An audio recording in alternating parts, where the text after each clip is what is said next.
Hello everyone, myself Payal Christie and you can subscribe my channel on YouTube for more videos. Today I am going to start a very important topic of grammar, that is active and passive.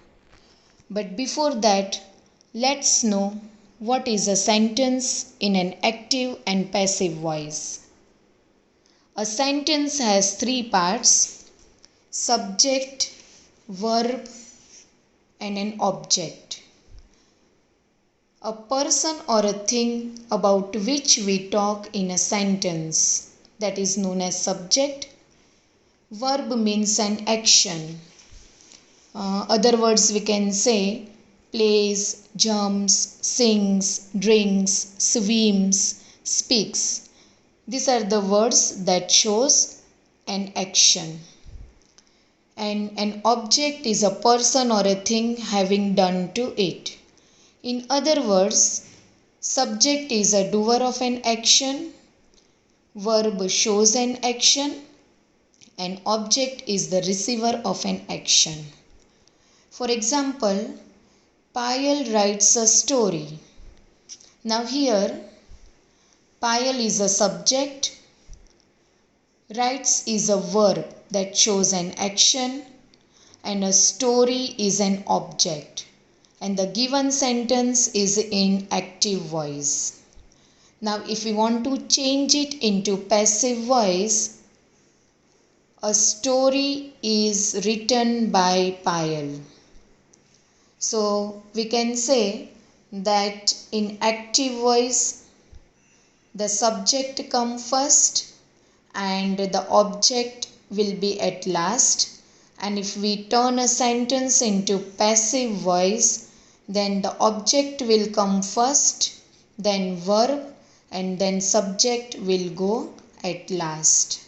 So subject is equal to object in active voice and object is equal to subject in passive voice.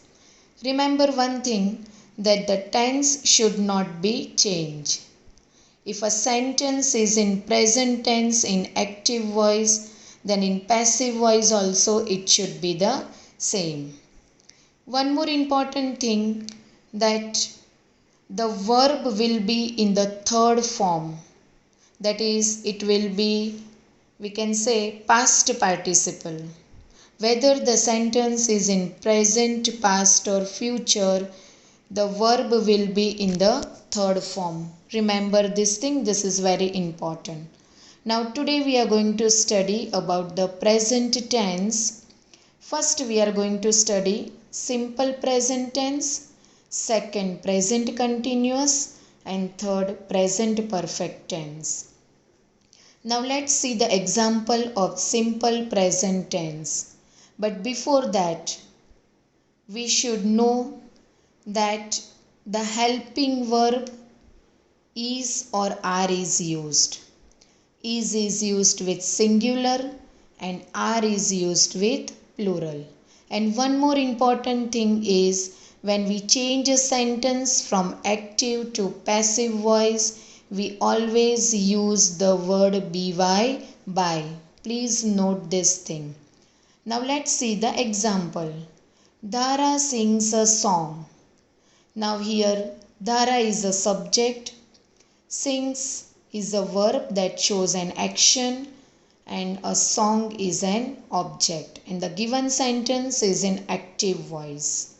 Now if we want to change it into passive voice, let the object come first, that is a song. Now here we are going to use a helping verb is, and the third form of the verb sings is sung by Dhara. So here the object comes first, then the verb, and then the subject. Now if we take one more example of plural form, Aryan collects the flowers.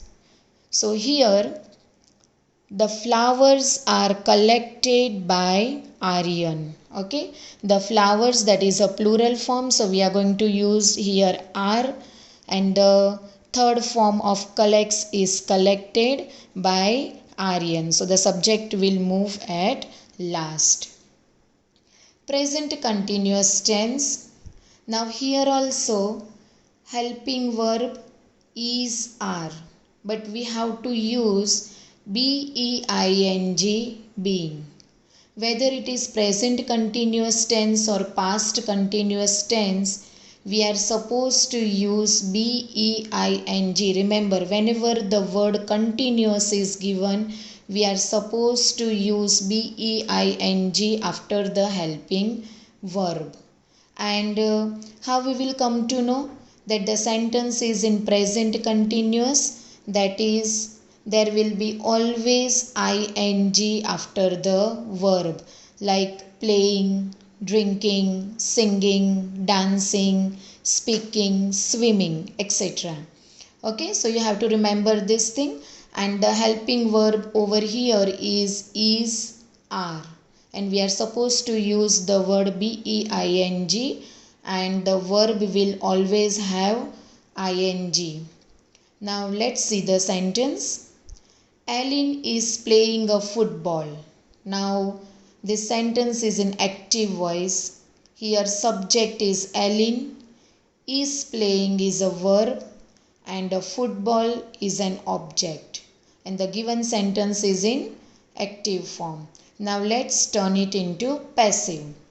So as I told that the object will come first, then verb, and then subject will go at last. This you have to remember whenever you change it into passive voice. That is, a football is being played by Aline. The girls are collecting the flowers. Now here the flowers are being collected by the girls. Since it's a plural form, the flowers, so the flowers are being collected by the girls. So here you have to remember is being, are being. Okay. Now the third we are going to study is the present perfect tense. Now remember one thing, in this present perfect tense, the helping verb will be has been or have been. Now here you are supposed to use be and been. Whenever the perfect tense is given, then you are supposed to use be and been. And since here present perfect tense is given, we are supposed to use has been or have been. Has we used with singular, or he, she, it we are supposed to use, and have we use with the plural form, and I, we, you, they. Remember this thing, we use have with plural and I, we, you, they. Now let's see the example. Calvin has helped Collins with his sums. Now this sentence is little bit confusing because many of us are under the impression that the last words are considered as the object. Now see, pay attention here. Calvin has helped Collins. So Calvin is a subject, has helped is a verb, and Collins is an object. Not the object is not with his sums. Okay, how? Because Calvin is a subject. What he has done? He has helped whom? He has helped Collins. So here the object will be only Collins and not with his friends. I have collected the stamps. Now it is a plural form. Okay, the stamps is a plural form. So we are supposed to write here, the stamps have been collected by me. Please remember this thing, I have collected the stamps. So the stamps have been collected by me. So once again, has been will be the singular form, he, she, it, and have been will be the plural form, I, we, and with I, we, you, they. Now change of pronouns from active to passive voice. When I is given, we are supposed to change as me. You, she, her, they, them, we, us, he, him, it, whom. So here our present tense gets over. Thanks for watching the video and have a nice day.